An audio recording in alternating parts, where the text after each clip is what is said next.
So beautiful. What a great way to start the day. How many of us, well, I'll just ask you, how many of you want to be part of a whole new world? Well, even if you didn't raise your hand, there's part of your consciousness that chose to be here at this time on the planet because we're part of those change agents that have come here right now to be the creators of a whole new world. But how do we create a whole new world? I mean, it seems like such a big job. Well, the first thing, on the first page of that beautiful Science of Mind textbook, of how many zillion pages there are in our wonderful textbook, Ernest Holmes talks about the abundant world in which we live. If we just look at nature, wow. Do you know that in just our galaxy alone, we have 100 billion stars? If you didn't get it, that's kind of a lot. And that's just our galaxy. You can imagine how many stars there are in the observable universe and then in the whole universe. And if we boil that down to the just one star we have, our sun and the energy it gives to this beautiful planet we're on, it sustains us all. And that energy is available to all of us because everything is energy. And if we think there's scarcity, we don't have it right. There's abundance in this world. The abundance of energy, and everything is energy. Money's energy, food is energy, cars are energy, this building's energy, you and I are energy, this chair you're sitting on is energy. Everything is energy. Can you imagine if you and I focused our energy and stepped into our next evolutionary stage of being these energetic beings that are aligned with the power of the universe, the change we could make? But something else that Ernest Holmes says on that first page of our textbook is, when there's all this energy in the world, why do we choose to be poor, weak, and afraid? Why do we choose to be that? Well, number one, we have been given free will. And it's our freedom that keeps us poor, weak, and afraid. Because we're free not to choose all there is, but to limit ourselves. So if we're going to break out of that, the first thing we've got to do is feel deserving. So would you just say, I deserve the abundant good in the universe? Yes, we have to fill ourselves up in order to be able to share and give and do the work we're called to do. Well, if you just said it, it was kind of lip service. I know some of you did that. That's okay. But I want you to think about this. If we're made in the image and likeness of God, you get that? We're made in the image and likeness of God. And what do we know God to be? Love, light, healing, power, success, on and on and on. All the goodness in the world. So if we're made in that goodness and likeness, and we remember that the difference between God and man is not in quality, because we have all of those qualities within us right now.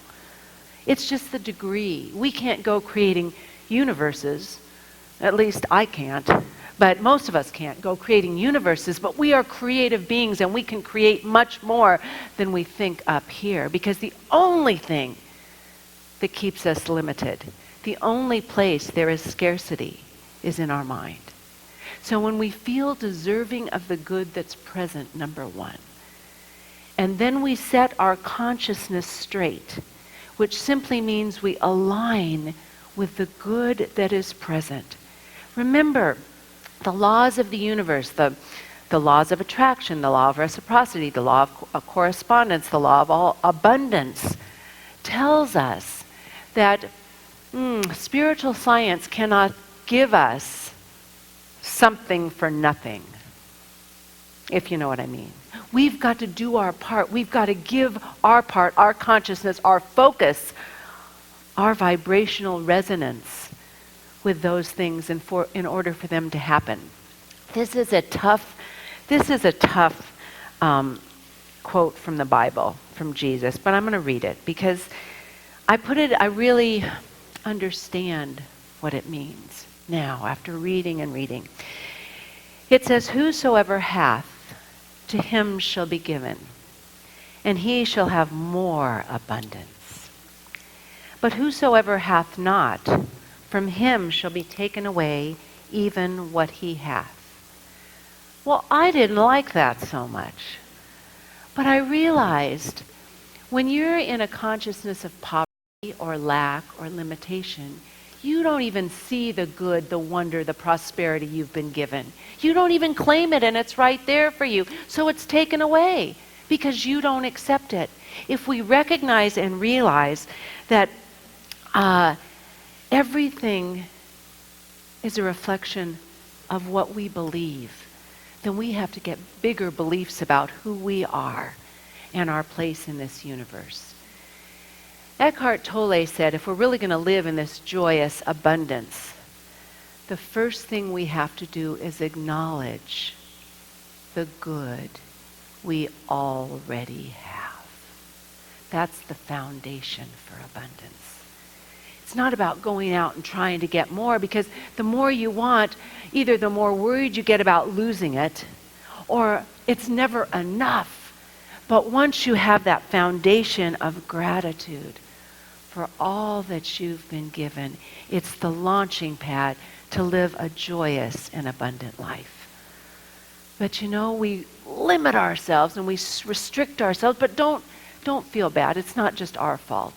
There's a big pool of race-conscious belief from vows of poverty and lack and limitation, and families that try to teach their kids really good things and tell them, there's only so much to go around.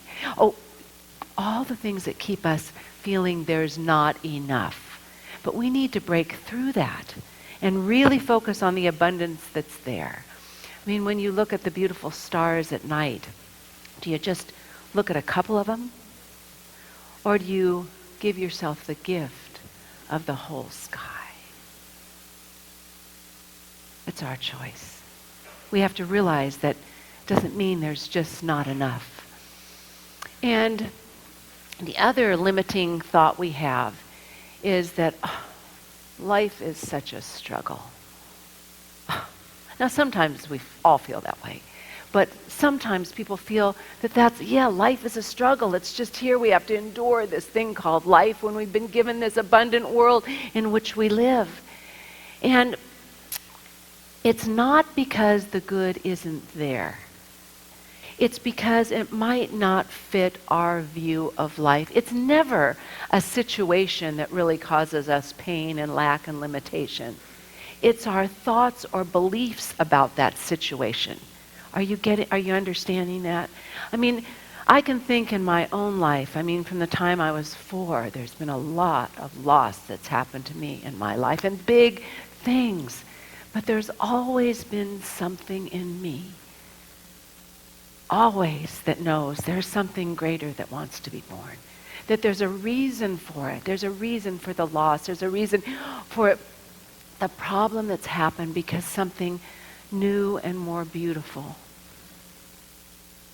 wants to be born. And you and I need to be able to shift our focus from the appearances to beyond the appearances. We need to see that there's something more going on. There was a beautiful definition of this in Mark Nepo, another everyday mystic. I love him. In his book, Exquisite Risk, he has a chapter called Flawed Abundance. Interesting. When you open it up, he talks about, again, our lack of contentment comes when we think the way we want things is the only way we can be happy. Only if we get what we want can we be happy. And he goes on to explain that the universe is really quite messy because the creative process is chaotic. It's very chaotic and it's messy. That's part of creation, and we live in a creative universe, so life is messy. And underneath this chaotic energy is an intricate order of things. An intricate, infinite order of things. But we get caught in the messiness that touches all parts of our lives, our relationship, our finances, our health, our careers, or whatever it is. It touches everything because it's the creative process. So when we learn to see, oh, there's the flawed abundance again. There's something wonderful waiting to be happening. There's something good that wants to emerge. Then you and I can understand, oh, okay, that's why we live in an abundant universe. There's another part of this, though, we need to think about. How many people get everything they want? Just raise your hand. How many of you get everything you want in the world? Well, I'm not sure it's everything you want, but everything you need, Jeff, everything we need. Because when we think we don't get what we want, it's because we're getting what we need to grow and understand life in a better way. Always, that's that implicate order that's working. We get what we need. And you know what? I just say, thank God I haven't gotten everything I want. You know, that greedy little part of me sometimes, it's just like, really? So we're getting everything we need to be the best people we can be. So joyous abundance is happening all the time. So what do you and I need to do, recognizing this flawed abundance that's there? Always, even though it doesn't look like abundance, it's there because it gets messy at times. What do you and I need to do? Well, as I said, in spiritual science, we can't get something for nothing. Let's see if this works. I keep breathing into this thing. Well, thank God I'm breathing, but I'd rather not breathe into the microphone. If we don't get something for nothing, and we have to do our part. We have to do our part. It's again those laws, those spiritual laws that tell us, law of reciprocity, law of correspondence, law of attraction, law of abundance. We've got to do our part. So what is it we need to do? Well, first of all, beyond anything, we need to expand our faith. Because everything in our life, everything, is a reflection of our relationship with God. Whatever name we call it, God, infinite intelligence, unlimited potential, whatever we call it, spirit, it doesn't matter what you call it, it's that all-knowingness.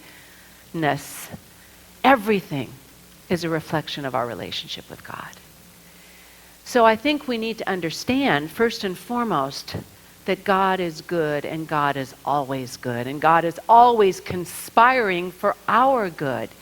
Just like good parents here in this world, good human parents, don't give their kids everything they want, but they give them everything they need to the best of their ability to have a happy, successful life.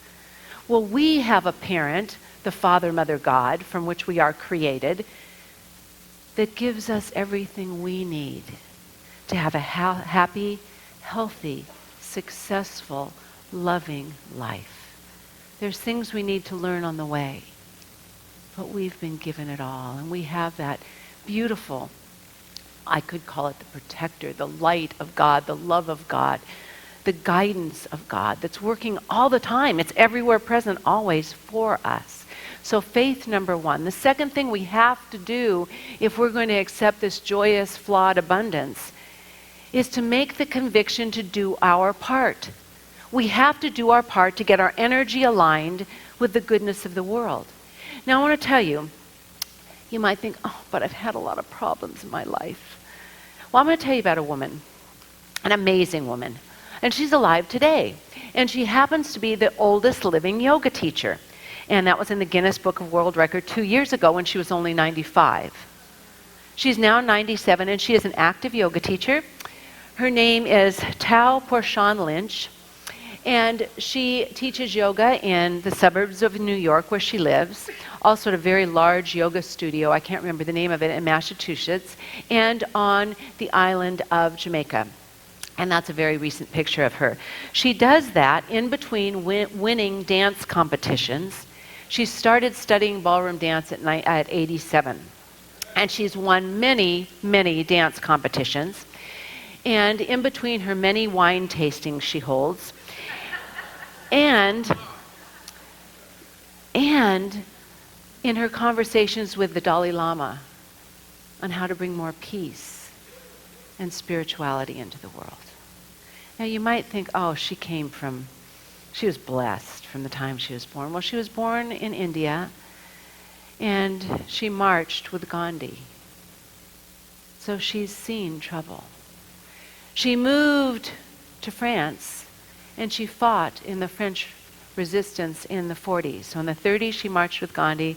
In the 40s, she fought in the French resistance. Then she came to Hollywood. She was an actress and a model, and so she came to Hollywood and hobnobbed with the stars, but she also marched with Martin Luther King. So she's seen trial. She's seen man's inhumanity to man. And she has gone on. She's just released a new book called Dancing Light. But I haven't seen the book, but I'd like to share 5 of her little techniques for living a joyous, happy life. And she has no intention on stopping. She said, when it's my time, I'm just going to dance to the other side. Period. She says, start the day right. Every day of her life, she starts by saying, this is going to be the best day of my life. Every day. Let's practice that. This is going to be the best day of my life. Ooh, I love that, Bruce. Let's try it again. This is going to be the best day of my life. And when we mean it, we can make it so. No matter what shows up, we can make it so. Some days, it's because you've fallen and you just have the energy and ability to get yourself back up. That can be the best day of your life. She said, I don't believe in age. Age is just a number. When someone asks me how old I am, I say, look at those trees.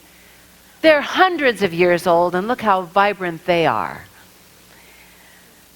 She says, dance like nobody's watching. Oh, she said, oh, I've fallen. I've slipped. I've been hurt. But I don't let it get the better of me. And that goes right on to her next one. She says, accentuate the positive. We know what we think materializes. Negative attracts negativity. If we focus on the positive, the good things come. And the last one, I love this. Don't procrastinate. Enjoy life. There's so many wonderful things going on. So much to do and so little time. Don't procrastinate. So that comes from somebody who has definitely made the conviction to do her part. She'd say, it says, yes, I will definitely do my part. So let me just say to us, what we need to do, I would say, I don't know how many times a day, but just check yourself, am I on the right path? And if not, what correction do I need to make? It's not about punishing yourself. It's not about going, oh, you did it again. No, what correction do I need to make to be in alignment with this vibrant, abundant universe of love? So you check your thoughts. Am I thinking more constructively, more positively? Am I focusing on more good than I was yesterday?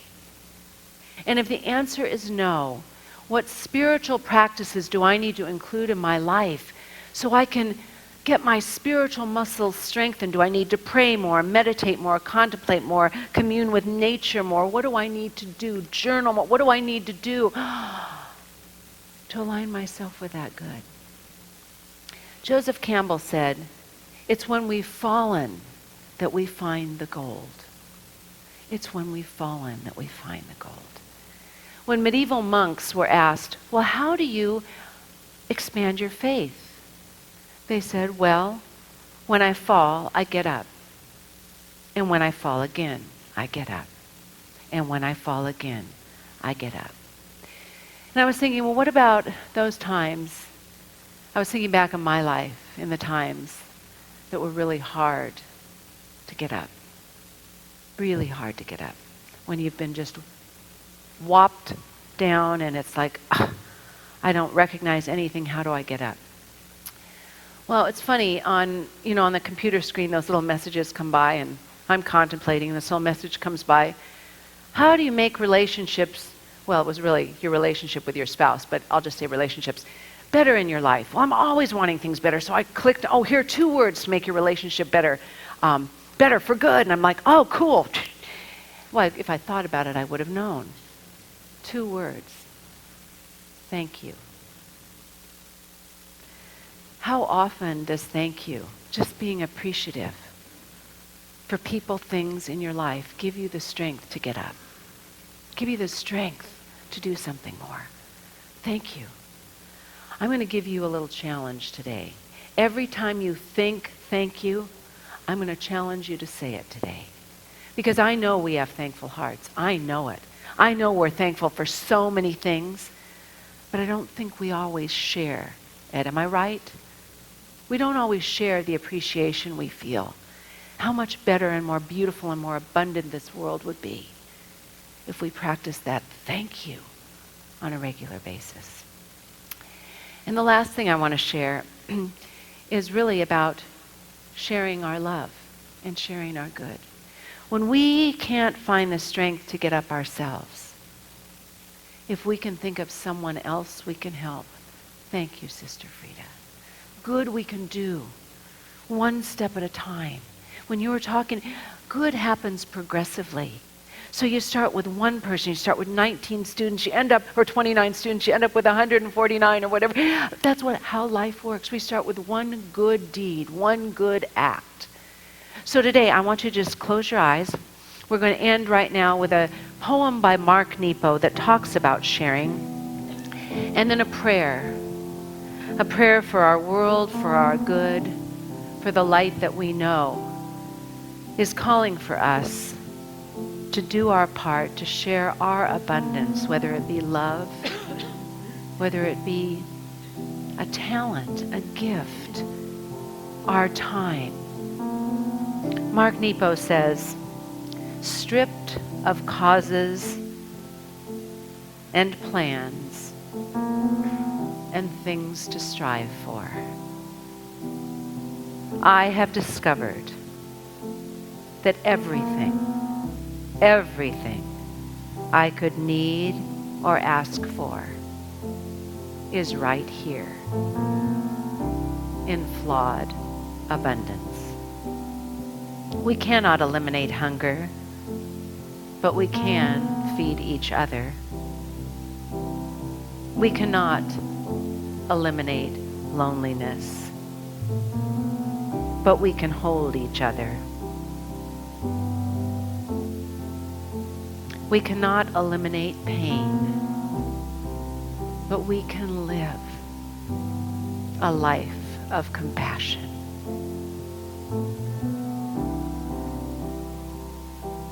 So in this time that we join in prayer and knowing that the power and presence of infinite love is right here in its fullness, right here, right now. It's here. We have the power within us as we align with that power that we know is the creator of the universes.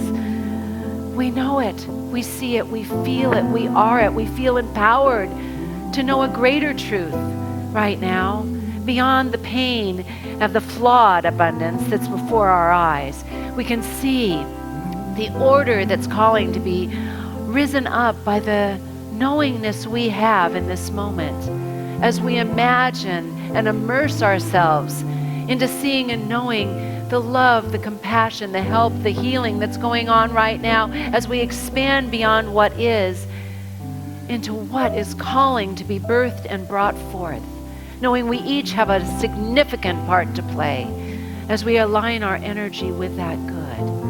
And it starts right here, right now.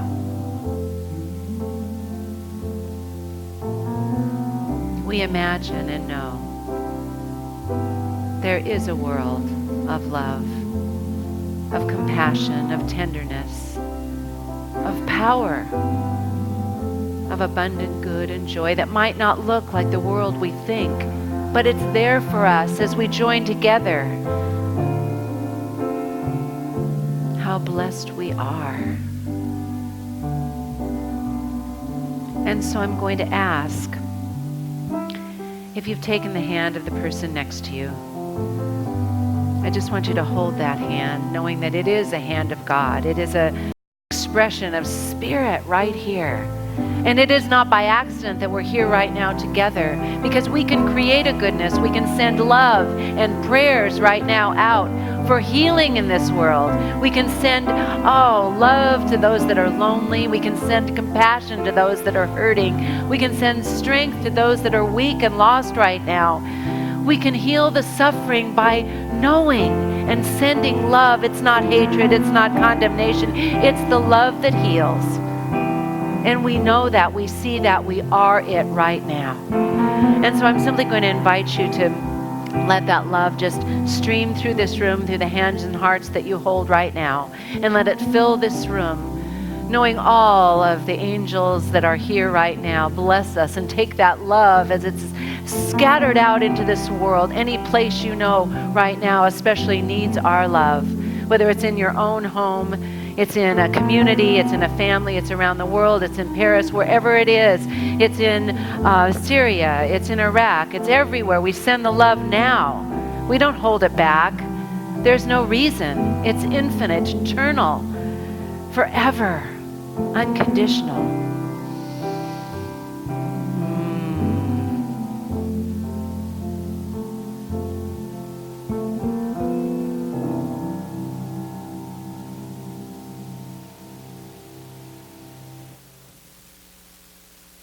It's in that place and space that we just simply say together, and so it is. I just thank each and every one of you for being on this journey with me. As we know, together we make a beautiful difference. And thank you, Sister Frida, for igniting us and uniting us with a world that's apart, but right with us right here. We say thank you, thank you.